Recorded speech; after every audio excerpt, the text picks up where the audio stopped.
Air Force One that has ever existed. Now, is that an accident, or was it something else? So I began to, as Anderson Cooper says over and over again, dig deeper. And what I found was a listing through these various Air Force One sites sponsored by the Air Force and all these, aviation groups. The web is an amazing tool. You can find anything if you just know how to look. You find a sequence of tail numbers. These are tail numbers from the Eisenhower years, the first 3 707s that were given in '59 to the White House for use as presidential aircraft, et cetera, et cetera. And then you come down to John Kennedy's, which is here. And the tail numbers go 6970, 6971, 6972, and then we're back to 6000, which when it's combined with 62 gives you the 26,000 tail number. He went back in terms of numbering so he would have an aircraft that says 2012. And no one until now has figured this out. Now that's not where it stops. In fact, that's just where it begins. Because if, in fact, this coincidence is more than a coincidence, you'd expect to have him more involved than the story goes. That he basically said to Jackie, redesign the airplane. Well, this, of course, is incredibly ironic, because this was the last flight on this aircraft that these two individuals took. And that night, this aircraft brought him, because of this alignment, because of the politics behind all of this, that aircraft brought him back from his murder in Dallas to Washington. All because, I believe, he stepped outside the box and tried to include the other side of the planet in something that was destined to affect the entire history of the human species. And there were forces on both sides that could not countenance that, and they wound up sidelining both of them, killing Kennedy and basically putting Khrushchev under house arrest until he died. What's ironic is that Air Force One turns out to be a kind of an unsung witness to this unsung history. This is the flyover that the crew did at 1,000 feet over Arlington when the president was buried in 1963. Well, if you dig a little deeper, if you go a little deeper in this story, you find not only that this widow played an unusual role in the Kennedy administration. This headline I've always thought was incredibly interesting. Look at all the symbology wound up in that headline, including Magic 12, et cetera, et cetera, et cetera. However, known around the world for her sense of fashion, culture, and all the rest, we all understand that it was Jackie who, with Ted White, just a week after Kennedy was killed, created, out of nowhere apparently, the Camelot legend, the Camelot idea. Well, wait till you see what Camelot really means. It's all about King Arthur. King Arthur's court, Knights of the Round Table, etc. We all know the story.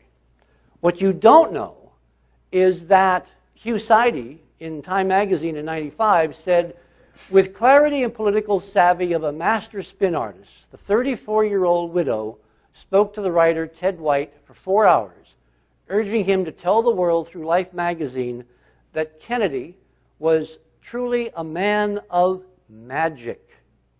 Another code word. That his presidency was truly special.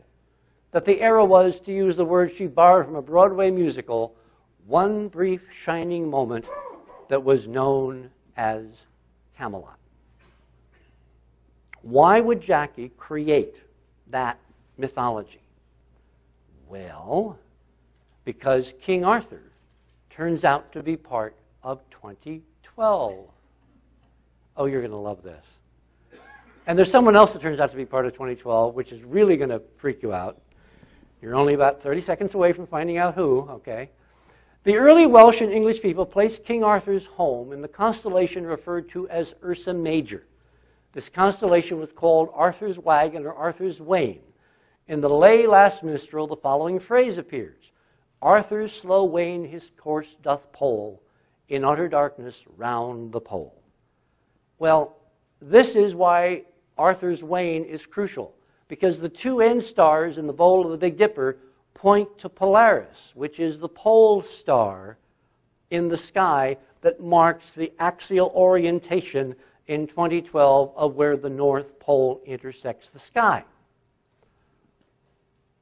This is a 1800s representation in one of those gorgeous illustrated celestial catalogs of this. And this, of course, is what it's really referring to.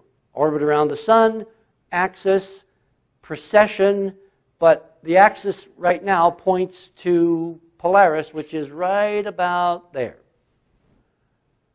Now, the Navy and the Army, evolving into the Air Force, set up this polar expedition stuff in the mid-1940s, 46, 47, 48. Both the Navy and the Army's projects were called Nanook. And of course, Nanook refers to the bear, refers to the bear of the Great Dipper, the Big Dipper. The Great Bear refers to Arthur, refers to Camelot. Connect, connect, connect, connect the dots.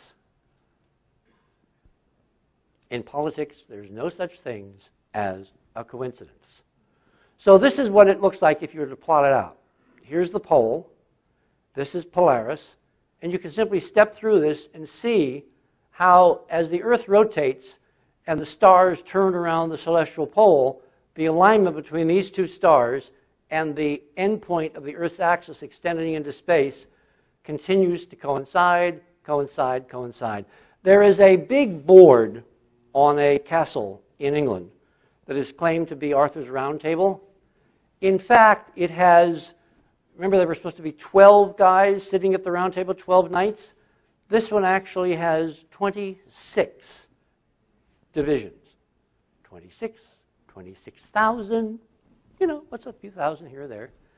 And Hamlet's Mill, which is an excellent scholarly work by Grigori Donsentella and Hertha von Deschen, which goes into all these celestial processional mythologies all over the world, and we find they all are basically the same.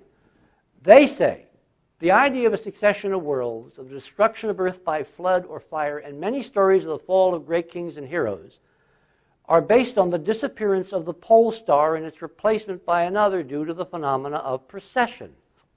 Well, in fact, the precession may be linked through the physics to the ends of these world ages and to what happens at the end, which, as we've said before, is not very pleasant.